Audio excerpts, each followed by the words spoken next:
Pengobatan penyakit hati. Kesan atau bekas maksiat.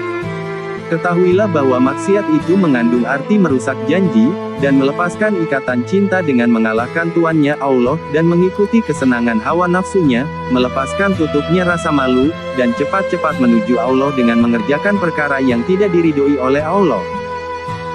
Selain itu semua, bekas maksiat yang zohir atau nyata seperti, pada diri orang yang maksiat terlihat suram, di matanya kelihatan keras, malas berkhidmat kepada Allah, tidak dapat menjaga kehormatan, berusaha keras menuruti keinginan hawa nafsunya, dan tidak dapat mengerjakan ketaatan.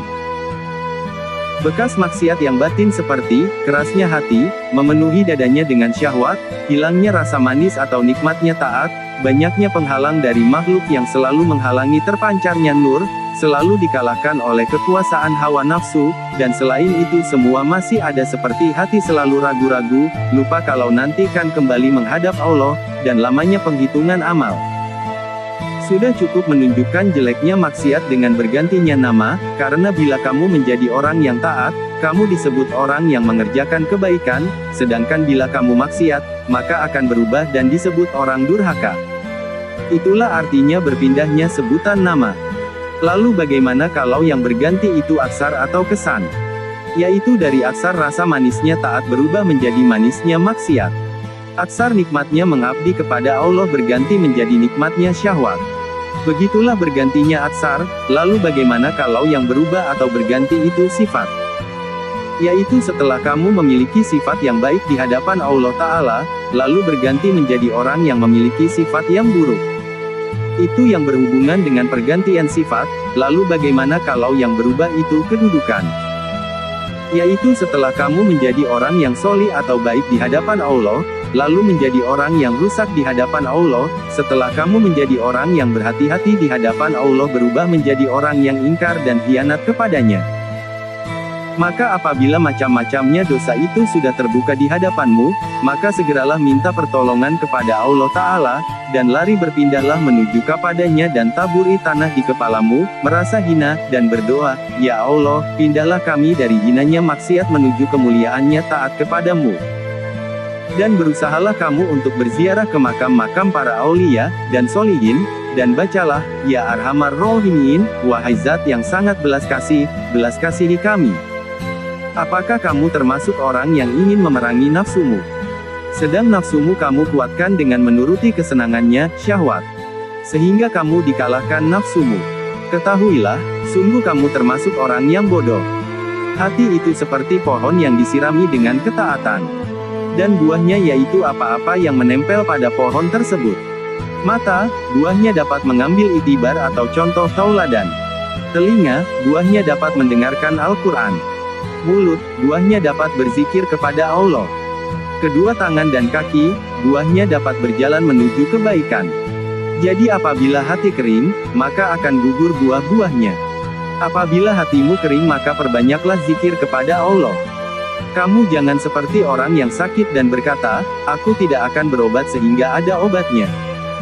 Maka katakan padanya, kamu tidak akan menemukan obat atau sembuh kalau kamu tidak mahu berobat. Dalam jihad atau perang itu tidak ada rasa manis atau enaknya, yang ada hanya hujungnya tombak. Maka dari itu perangilah hawa nafsumu, itu termasuk perang yang besar. Ketahuilah, wanita yang kehilangan anak itu tidak punya hari raya, tapi yang punya hari raya itu orang yang dapat mengalahkan nafsunya.